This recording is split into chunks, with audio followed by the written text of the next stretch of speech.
अस्सलाम वालेकुम दोस्तों, मैं हूं आपका मेज़बान डीजे और आप देख रहे हैं डीजे न्यूज़ इन्फो चैनल। आज 12 फरवरी 2024 है और हम आपकी खिदमत में हाजिर हैं इटली यूरोप से ताज़ा तरीन खबरें लेकर और उम्मीद करते हैं कि आप सब भी खैरियत से होंगे। तो दोस्तों, अपनी जो सबसे पहली खबर आ रही है वो इटली हुकूमत की तरफ से है, यानी कि इतालवी हुकूमत का नया सख्त कानून गैर मुल्कियों के लिए मुश्किल होने जा रही है, क्योंकि एक नई इमिग्रेशन पॉलिसी पर बाकायदा तौर पर काम शुरू हो गया है। इसलिए अगर आप इटली में हैं या फिर यूरोप के किसी और मुल्क में हैं तो दोस्तों तैयार हो जाएं। तो जी हां दोस्तों, इटली हुकूमत की तरफ से एक नए कानून पर बाकायदा काम शुरू हो गया है, जिसमें बताया जा रहा है कि इस कानून का सीधा असर इटली में जो गैर मुल्की हैं उन पर पड़ेगा और ये किन गैर मुल्की अफराद के लिए कानून होगा आगे चलकर आपको ये भी बताते हैं, इसलिए वीडियो को स्किप किए बगैर देखते रहें। तो दोस्तों, जैसा कि आपको मालूम है कि यूरोप में इटली वो वाहिद मुल्क है जहां पाकिस्तानियों समेत और ममालिक के लोगों की तादाद ज्यादा है, और जो रिपोर्ट में बताया गया है गुज़िश्ता चंद सालों में इटली में जो स्टूडेंट्स हैं उनका रुझान भी काफी ज्यादा इटली का रहा है, और जो गैर मुल्की स्टूडेंट इटली में आते थे उनको ये सहूलत मिलती थी कि आप वर्क परमिट भी आसानी से ले सकते थे। एक तो दोस्तों इटली हुकूमत की तरफ से अब स्टूडेंट के लिए कानून में सख्ती की जा रही है,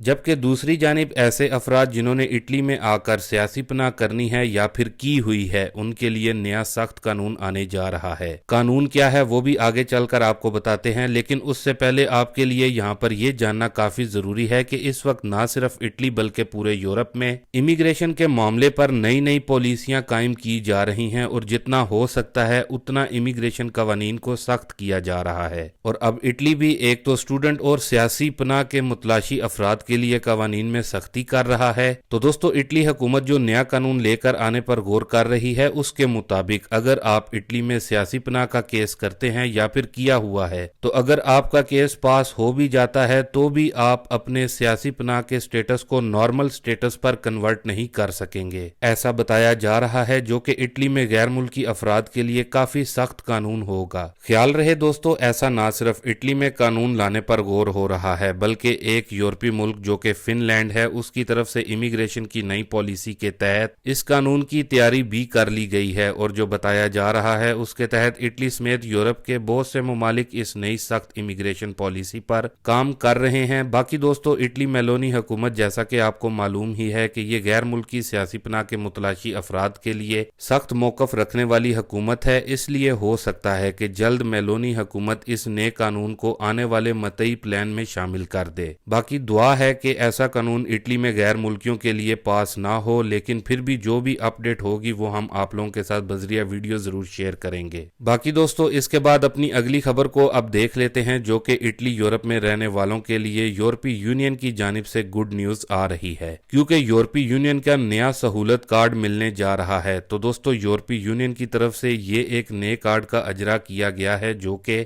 इटली समेत पूरे यूरोप के ममालिक के लिए कारआमद होगा। मतलब कि इटली, फ्रांस, जर्मनी, स्पेन या फिर जो भी यूरोपीय यूनियन के मेंबर्स हैं और इन ममालिक के वो शहरी हैं और खुदा न ख्वास्ता उनमें कोई शख्स माजूर है, किसी भी किस्म की डिसेबिलिटी रखता है, तो उनके लिए यूरोपीय यूनियन की तरफ से ये स्पेशल कार्ड शुरू किया गया है। यहाँ आपको इस नए कार्ड की फैसिलिटीज से मुतलिक भी बताते चलें। तो दोस्तों, पूरे यूरोपीय यूनियन में ये कार्ड आप एज अ मेडिकल यूज कर सकते हैं। इसके अलावा पूरे यूरोपीय यूनियन के किसी भी म्यूजियम, थिएटर में यह कार्ड कारआमद होगा, जबकि यूरोप के किसी भी मुल्क में आप बस, ट्रेन वगैरह में सफर कर सकते हैं या फिर बाय प्लेन भी सफर कर सकते हैं। तो ये कार्ड आप तकरीबन हर जगह इस्तेमाल कर सकेंगे। इस कार्ड के लिए आपके पास किसी भी यूरोपीय मुल्क का आईडी कार्ड अगर है तो उसमें ही आपको एक कोड दिया जाएगा, जिसकी वजह से आप अपने आईडी कार्ड का इस्तेमाल करते हुए इस नए डिसेबिलिटी कार्ड की सहूलतों से फायदा उठा सकेंगे। बाकी दोस्तों, इसके बाद अपनी जो अगली खबर है उसको देख लेते हैं, जो कि पूरे यूरोप में रहने वालों के लिए बहुत ही अहम खबर है 500 यूरो के नोट को लेकर। जैसा कि आपको इटली यूरोप में रहते हुए मालूम ही होगा कि जो 500 यूरो का करेंसी नोट है ये सबसे बड़ा करेंसी नोट है। लेकिन इससे मुतलिक जो बड़ी खबर आई है उसमें बताया जा रहा है आज से चंद साल कबल जर्मनी के बैंक की तरफ से वाजे किया गया था कि उन्होंने 500 यूरो का जो नोट है इसको बनाना बंद कर दिया है और इसको मजीद पब्लिश भी नहीं किया जा रहा, जिसकी 3 बड़ी वजूहात थी। एक, मनी लॉन्ड्रिंग में इस्तेमाल होना, दूसरा 500 यूरो के नोट फेक बहुत ज्यादा बन रहे थे, जबकि तीसरे नंबर पर ब्लैक मनी के तौर पर इसको स्टोर किया जा रहा था, जिसकी वजह से 500 यूरो का जो नोट है इसको बंद किया गया। लेकिन दोस्तों अभी जो खबर आ रही है उसके मुताबिक बताया गया है कि इस रवां साल 2024 के आखिर तक अगर आपके पास 500 यूरो करेंसी के नोट हैं तो इसको इस्तेमाल कर लें, वरना 2024 के बाद ये 500 यूरो के करेंसी के जो नोट हैं सिर्फ एक कागज ही होंगे और कोई भी बैंक या फिर किसी भी जगह पर पूरे यूरोप में और ना ही पाकिस्तान, इंडिया वगैरह में एक्सचेंज वगैरह होगा। इसलिए अगर आपके पास 500 यूरो के नोट हैं तो आप इनका इस्तेमाल कर लें, वरना 2024 के बाद नाकाबिले इस्तेमाल होंगे।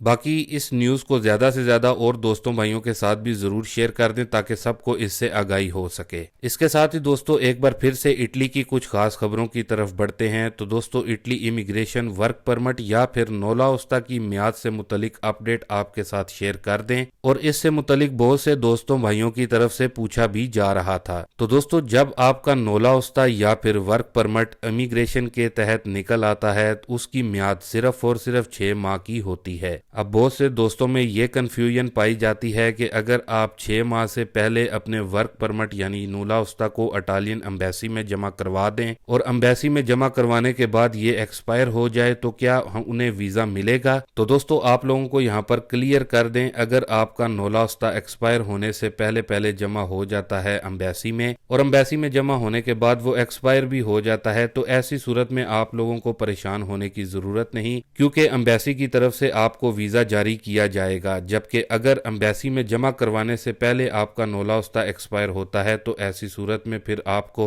इटली से दोबारा नोला ओस्ता या वर्क परमिट लेना होता है जो वैलिड हो। उम्मीद करते हैं कि आपको इस हवाले से अच्छे से समझ में आ गया होगा। बाकी इसके अलावा इमिग्रेशन से मुतल्लिक भी बताते चलें कि रोज की बुनियाद पर लोगों के इटली से नोला ओस्ता निकल रहे हैं दिसंबर 2023 की फ्लूसी इमिग्रेशन के, और नई फ्लूसी इमिग्रेशन का जो क्लिक डे है वो 18, 21 और 25 मार्च 2024 को ही होगा। जबकि दरखास्त जमा करवाने वाली जो वेबसाइट है वो भी इसी हफ्ते में उम्मीद की जा रही है कि इतालवी हुकूमत की तरफ से ओपन कर दी जाएगी। बाकी दोस्तों इसके बाद अपनी अगली खबर को देख लेते हैं जो कि इटालियन नेशनैलिटी के कानून से मुतल्लिक है। तो दोस्तों इटालियन नेशनैलिटी के कानून में अभी तक कोई तरमीम नहीं हुई और नए कानून के मुताबिक 2 साल वाला कानून ही चल रहा है। लेकिन यहाँ पर आपको ये बताते चलें कि ऐसे इटालियन अफराद जिनके पास इटालियन नेशनैलिटी इटालियन चितादिनांजा है या फिर कार्ता दी सोजोर्नो है, तो दोस्तों सोजोर्नो को कैंसिल किया जा रहा है, जिसकी वजह ऐसे अफराद जो कि यूके में गए हुए हैं या फिर वो किसी और मुल्क में हैं या फिर जो लोग यूके से अभी वापस आ रहे हैं, और इससे पहले भी हमने आपके साथ इस खबर को शेयर किया था कि अब यूके से यूरोपीय लोग बड़ी तादाद में आ रहे हैं, और आपके साथ खबर को शेयर किया था कि चंद माह कबल के इटालियन हुकूमत की तरफ से वाजे किया गया था कि कार्ता दी सोजोर्नो वाले या फिर इटालियन चितादिनांजा नेशनैलिटी वाले अफराद अगर किसी और मुल्क में हैं तो इन्हें इटालियन हुकाम को खबर देनी होगी और अपनी कार्ता दी सोजोर्नो को भी अपडेट करवाना होगा, और जो ऐसा नहीं करते उनकी सोजोर्नो को कैंसिल भी किया जा रहा है। इसलिए दोस्तों इटालियन चितादिनांजा वाले और कार्ता दी सोजोर्नो वाले इतालवी हुकूमत के इस कानून को जरूर फॉलो करें, वरना आपके लिए भी आने वाले दिनों में मुश्किल हो सकती है। बाकी दोस्तों ये थी अभी तक की कुछ अहम और खास खबरें इटली यूरोप से। अभी के लिए दें इजाजत अपने मेजबान डीजे को। मिलते हैं अपनी नेक्स्ट वीडियो में नई और ताज़ा तरीन अपडेट्स के साथ। तब तक के लिए आप अपना बहुत सारा ख्याल रखें, मुझे अपनी दुआओं में याद रखें। अल्लाह हाफिज।